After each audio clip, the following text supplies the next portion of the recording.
இன்றைக்கு தேசிய ஜனநாயக கூட்டணியில அதிமுக தலைமையில தேசிய ஜனநாயக கூட்டணி அமையணும், ஆட்சி அமையணுங்கிறது தான் எங்க எல்லாருடைய ஒத்த கருத்து. ஆனா திமுக கூட்டணியில தான் காங்கிரஸ் கடந்த 4-5 மாதங்களாக அந்த கூட்டணியில் இருப்பார்களா இல்லையா என்று தெரிகின்ற அளவிற்கு ஒரு நிலவரம் இன்றைக்கு தமிழ்நாட்டில் இருக்கு. இதை ஊடகத்துறையைச் சேர்ந்த நண்பர்கள் தேசிய ஜனநாயக கூட்டணி ஒன்றிணைந்த பொழுது பல டிபேட்டுகளை நடத்துகிறார்கள். ஆனால் உண்மையிலேயே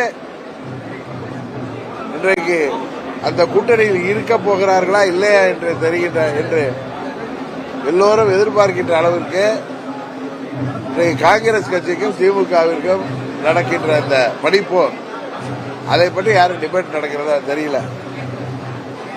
நாங்கள் ஒன்றிணைந்தால் அன்றைக்கு அப்படி பேசினார்களே இப்படி பேசுகிறீர்களாங்கிறாங்க. எல்லாத்தையும் நாங்கள் எல்லாம் ஒரு அம்மாவின் வளர்த்த பிள்ளைகள். எங்கள் மனஸ்தாபனங்கள் எல்லாம் தூக்கி எறிந்துவிட்டு, கருத்து வேறுபாடுகள் எல்லாம் தூக்கி எறிந்துவிட்டு அம்மாவின் ஆட்சி அமைய வேண்டும், அம்மாவின் கொள்கைகள் தொடர்ந்து வரும் நூற்றாண்டுகளுக்கும் கொண்டு செல்ல வேண்டும். தமிழ்நாட்டில் அம்மாவுடைய ஆட்சி அமைந்தால்தான் மக்களாட்சி அமைய வேண்டும் என்பதற்காகத்தான் நாங்கள் அனைவரும் ஒன்றிணைந்திருக்கிறோம். ஆனால் திமுக கூட்டணியில உள்ள இது போன்ற இடர்பாடுகளை பற்றி எந்த ஊடகங்களும் பேசுவதில்லை. அதுதான் எங்களுக்கு வருத்தம் அளிக்கிறது.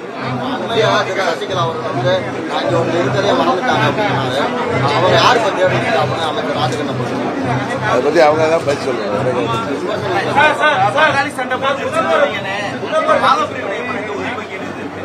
பாகப்பிரிவினைலாம் உள்ள ஒண்ணு அப்படிலாம் வார்த்தை கிடையாது. பாகப்பிரிவினைக்கு தொகுதி பங்கீடுக்கு நீங்க தவறா புரிஞ்சுக்கிறீங்க. சுமூகமான முறையில் எல்லா கட்சிகளுக்கும் தொகுதி பங்கீடு, குறிப்பாக அம்மா மக்கள் முன்னேற்ற கழகத்திற்கு கௌரவமான விதத்தில் தொகுதிகளை பெற்று குக்கர் சின்னத்தில் நாங்கள் போட்டியிடுவோம். அதுபோல எங்க கூட்டணியில எந்தவித குழப்பமும் வராது. இந்த முறை இந்த திமுக ஆட்சியை வீழ்த்த வேண்டும் என்பதுதான் எங்களுடைய ஒரே குறிக்கோள். தேசிய ஜனநாயக கூட்டணி இந்த மக்கள் விரோத ஊழல் திமுக ஆட்சியை ஒரு குடும்பத்தின் பிடியிலிருந்து தமிழ்நாட்டை காப்பாற்றுவதற்கு, போதை அரக்கன் அதுபோல கஞ்சா போதையிலிருந்து தமிழ்நாட்டை விடுவிப்பதற்கு நாங்கள் அனைவரும் ஒன்றிணைந்திருக்கிறோம். உறுதியாக வெற்றி பெறுவோம். இல்ல, நாங்க ஏற்கனவே பல முறை சொல்லியிருக்கோம், அதிகாரத்தில் பங்கு கேட்பது என்பது எங்களது கண்டிஷன்லாம் கிடையாது. எங்களை சேர்ந்தவர்கள் சட்டமன்ற உறுப்பினர்களாக அமைச்சராக வேண்டும் என்பது எனது விருப்பம் தான் சொன்னேன், எனது ஆசை தான் சொன்னேன், தவிர நோ கண்டிஷன்.